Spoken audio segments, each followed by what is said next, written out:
Tell me why Blake and Brandon were the ones. So it was more about who Lily is that was so fascinating to me, is that she's a walking, talking contradiction, yet it's perfectly harmonious. Becoming the center of a massive legal battle. That's exactly what's happening between Justin Baldoni and Blake Lively. What started as a creative collaboration on the 2024 film, It Ends With Us, has now spiraled into one of the most explosive celebrity legal showdowns in recent memory. The two actors, once seen together promoting the movie as allies, are now facing each other through lawyers' lawsuits and subpoenaed documents.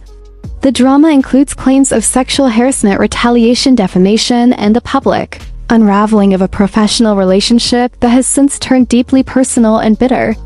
The story took a sharp turn in December 2024 when Blake Lively filed a formal complaint with the California Civil Rights Division. Her complaint accused Justin Baldoni, who not only starred in the movie, but also directed and co-produced it, of multiple instances of misconduct on set. According to Lively, Baldoni repeatedly made inappropriate comments about her body, tried to perform improvised kissing scenes without consent, and once displayed a childbirth video in her trailer without warning. She also alleged that he entered her makeup area at times when she was undressed or breastfeeding. The tone of the complaint painted a picture of a workplace environment that felt unsafe and demeaning. Lively's filing wasn't just about harassment, it also included accusations of retaliation. She claimed that once she started pushing back against Baldoni's alleged behavior, she was cut out of key creative decisions and eventually subjected to what she called a smear campaign. Her legal team said this campaign involved controlled leaks to the media, the spread of misleading emails, and efforts to discredit her public image. This was not just another tabloid story. As the accusations came to light, the fallout was immediate and severe. Baldoni's talent agency WME dropped him. Several celebrities, including America Ferrera and Amber Tamblyn, publicly supported Lively. And on social media, the conversation exploded. Hashtags trended. Fans were divided. People who had once anticipated the film were now questioning whether it should have been made at all. Baldoni didn't stay silent. In January 2025, just weeks after Lively's complaint went public, he filed two lawsuits. The first was a $250 million defamation suit against the New York Times, accusing the publication of printing what he claimed were misleading and manipulated communications. According to his legal team, the paper took emails and texts out of context in an effort to support Lively's version of events. The second lawsuit was even bigger.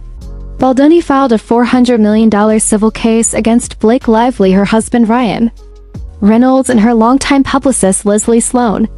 In that lawsuit, Baldoni claimed he was the real victim, that he was being targeted by a calculated campaign to ruin him professionally and personally.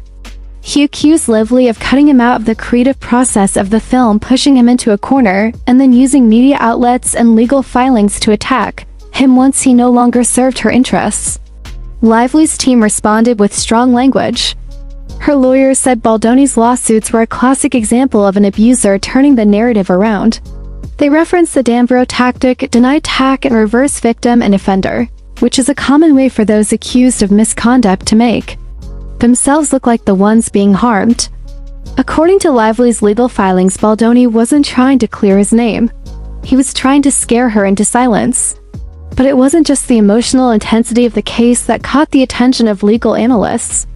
In March 2025, new details emerged from court documents revealing a little-known clause buried in the original contracts signed by both IEs. This clause, according to Baldoni's lawyer, had the power to dramatically shift the financial stakes of the case. The clause reportedly stated that if either Y brought legal action involving harassment, defamation, or retaliation and was found to be in violation of that contract's terms, they could be held financially liable for millions in damages.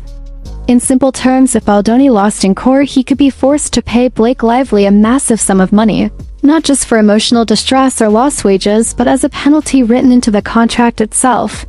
This clause is not common in most Hollywood deals. Typically, actors and directors have clauses about salary, image rights, or social media behavior. But this one seemed to take things a step further.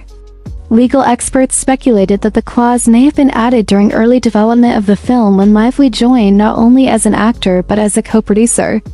It could have been a protection mechanism, something put in place to safeguard against the very type of allegations that later exploded into public view.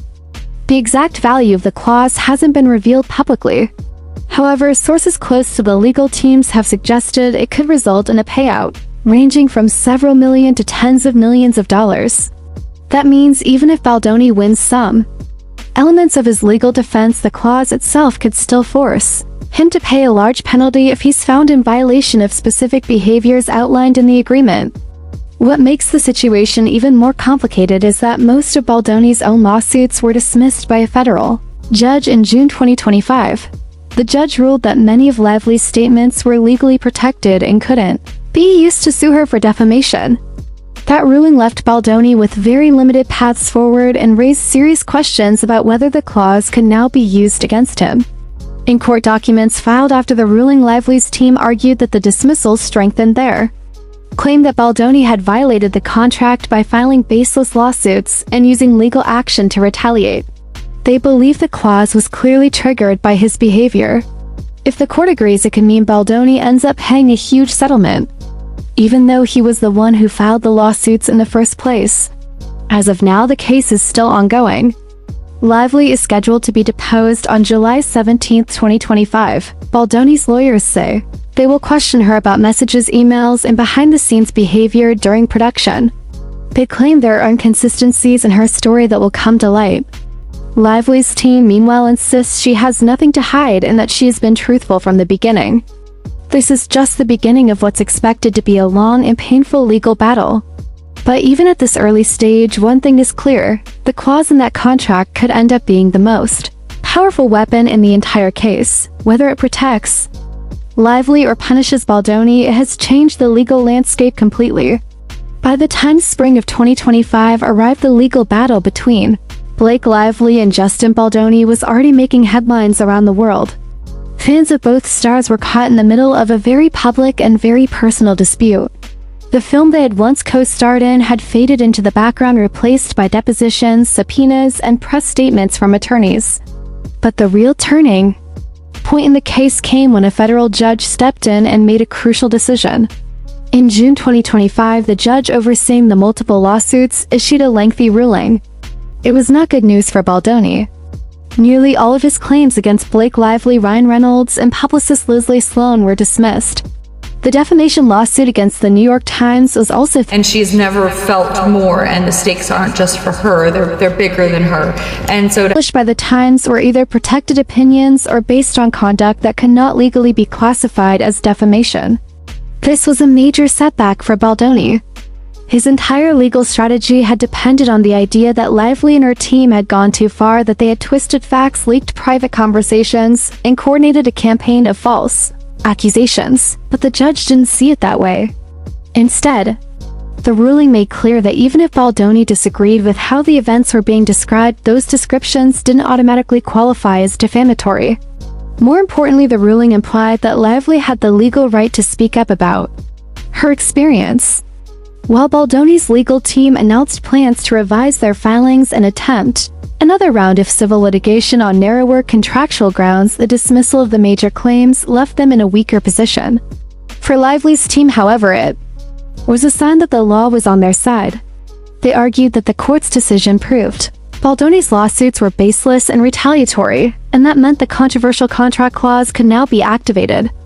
This clause, which had been quietly included in the original agreement signed during the early days of It Ends With Us, had suddenly become one of the most important pieces of the legal puzzle. Legal experts were now paying close attention to it. If the court determined that Baldoni's legal actions violated the non-retaliation or harassment-related provisions of the contract, then he could be liable for a major payout. The clause had remained a mystery to the public for months. But by summer 2025, key details have begun to surface through court documents and leaks to entertainment media. According to those sources, the clause stated that if one knowingly engaged in retaliatory behavior, whether through lawsuits, media manipulation, or on-set actions, they would owe the injured financial damages as agreed in the contract. That meant Lively could potentially win not just her complaint, but also force Baldoni to pay millions as a contractual penalty. Depending on how the court interpreted the clause and the sequence of events, that payment could be triggered. Justin Baldoni expressed hope for fairness and truth, but the real battle would be in private depositions and court. The question was not only about who told the truth, but who followed legal and contractual rules. July depositions were tense, with Blake Lively testifying calmly under oath while Baldoni's lawyers tried to find contradictions. Lively's team grew confident that her testimony strengthened their case, especially around a key contract clause called Section 22, which could force Baldoni to pay millions if found retaliating. Baldoni's team denied the claims, accusing Lively of exaggeration and manipulating the narrative. The case pulled in third parties like Taylor Swift, who was subpoenaed but quickly removed from the witness list. Discovery involved subpoenaing messages, memos, therapy records, and other private information. Both sides exposed personal and professional details, leading to concerns industry-wide about such contract clauses. The court had yet to decide if Section 22 was enforceable, but if upheld, it could set a major precedent affecting future Hollywood disputes. As the trial date in March 2026 approached, the focus shifted to the meaning and impact of compensate of Section 22. The case had grown beyond personal conflict, becoming a test of power, consent, retaliation, and reputation in the entertainment world. Both sides prepared for a trial with no settlement in sight, making this a landmark legal battle. Justin Baldoni expressed hope for fairness and truth, but the real battle would be in private depositions and court. The question was not only about who told the truth, but who followed legal and contractual rules. July depositions were tense, with Blake Lively testifying calmly under oath while Baldoni's lawyers tried to find contradictions. Lively's team grew confident that her testimony strengthened their case, especially around a key contract clause called Section 22, which could force Baldoni to pay millions if found retaliating. Baldoni's team denied the claims, accusing Lively of exaggeration and manipulating the narrative. The case pulled in third parties like Taylor Swift, who was subpoenaed but quickly removed from the witness list. Discovery involved subpoenaing messages, memos, therapy records, and other private information. Both sides exposed personal and professional details, leading to concerns industry-wide about such contract clauses. The court had yet to decide if Section 22 was enforceable, but if upheld, it could set a major precedent affecting future Hollywood disputes. As the trial date in March 2026 approached, the focus shifted to the meaning and impact of compensate of Section 22. The case had grown beyond personal conflict, becoming a test of power, consent, retaliation, and reputation in the entertainment world. Both sides prepared for a trial with no settlement in sight, making this a landmark legal battle. Regardless of whether Baldoni ever admitted guilt, if the judge ruled that his behavior met the threshold for retaliation or harassment under the clause, then the penalty would apply. This put Baldoni in a very delicate position. His lawsuits had already been thrown out. His professional reputation had taken a hit, and now he faced the possibility of owing tens of millions, just because of the wording in a contract he signed months before any of the public drama began. Meanwhile, Lively's legal team began pressing their advantage. With Baldoni's lawsuits dismissed and the clause potentially in play, they requested full access to his private messages, emails, and production-related documents. These materials, they said, would reveal a pattern of behavior that aligned with what Lively described in her complaint, a campaign to isolate, discredit, and intimidate her. At the same time, they were also preparing for Lively's upcoming deposition, scheduled for July 17, 2025. This was expected to be a major moment in the case. For the first time, Lively would sit down and answer questions under oath about her allegations, the events on set, and her interactions with Baldoni. According to statements from Baldoni's lawyers, they plan to use the deposition to challenge Lively's credibility. They believe there were inconsistencies in her claims, differences between what she said in interviews, what she reported to her team, and what she communicated via text or email. They hope to use those inconsistencies to weaken her case and shift the narrative back in Baldoni's favor. Lively's team, however, insisted she was prepared. They said the evidence would show that she had spoken out in good faith and had been subjected to inappropriate behavior for months before she took legal action.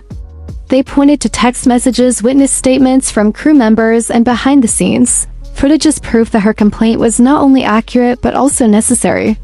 Beyond the courtroom, the impact of the case was being felt across Hollywood. Agents, producers, and actors were watching closely. The clause at the heart of this dispute, once seen as a minor piece of legal insurance, was now being studied as a possible model for future contracts. Could similar clauses be added to protect actors on future projects? Would they be used to prevent retaliation or to silence dissent? The truth is nobody knew. What was clear, though, was that the case between Lively and Baldoni had opened a door. It wasn't just about one woman's allegations or one man's defense. It was about the way power worked behind the scenes in film production. It was about whether contracts could be used to punish people who speak out or to shield them from harm. The stakes could not be higher. Baldoni faced not only the loss of reputation and opportunity, but also the possibility of a devastating financial penalty. Lively, on the other hand, stood to emerge as one of the few high-profile actresses to win a harassment and retaliation case that didn't settle quietly out of court. She had risked her career to speak up. Now she was waiting to see if the law and the contract would support her. The case was far from over, and more revelations were expected in the weeks to come.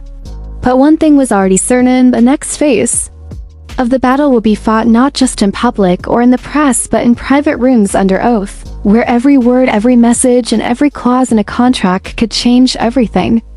As Blake Lively's deposition date of July 17, 2025, drew closer, the tone of the legal battle shifted once again.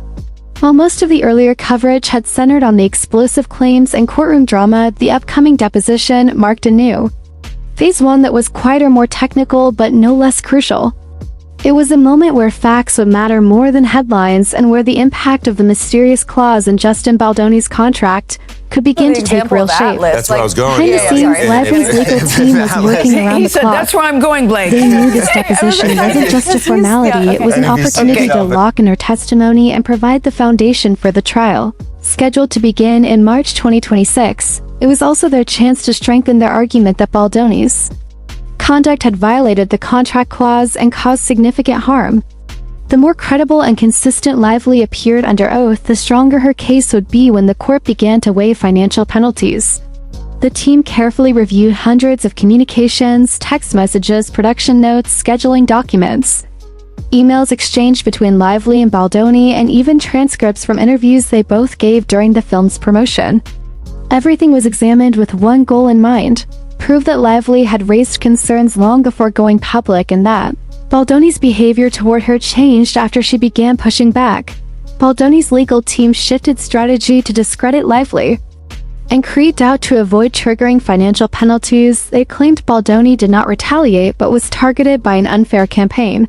They argued Lively made harassment claims only after creative disputes, when she sought more control and aligned with the studio. Baldoni tried to keep fairness but was sidelined if they proved no harassment or bad faith claims. Baldoni could avoid millions. Key evidence included texts between Lively and her husband suggesting frustration and premeditated legal action. Lively's lawyer said the texts were taken out of context and frustration did not excuse harassment. The clause had become a weapon for both sides, symbolizing accountability for Lively and a legal threat for Baldoni. Public interest grew with divided media narratives and social media campaigns. The case would decide reputations, legal futures, and could set new industry standards. Production companies reviewed contracts and debated ethics of such clauses. No clear answers existed, but the clause could decide the entire case. Baldoni faced possible financial liability for a legal strategy ruled unjustified. As the deposition neared, public noise quieted, detailed legal work began, and Lively remained publicly silent, maintaining she filed her complaint to stand up for herself and others. There's a child psychologist who I love, who I follow, named Dr. Becky Kennedy. There's another amazing one, Destiny Ann. And they always say two things can be true. When contracts, conscience, and culture collide, the final decision will belong to a judge, but the consequences will ripple far beyond the courtroom for Hollywood, and maybe for the rest of us.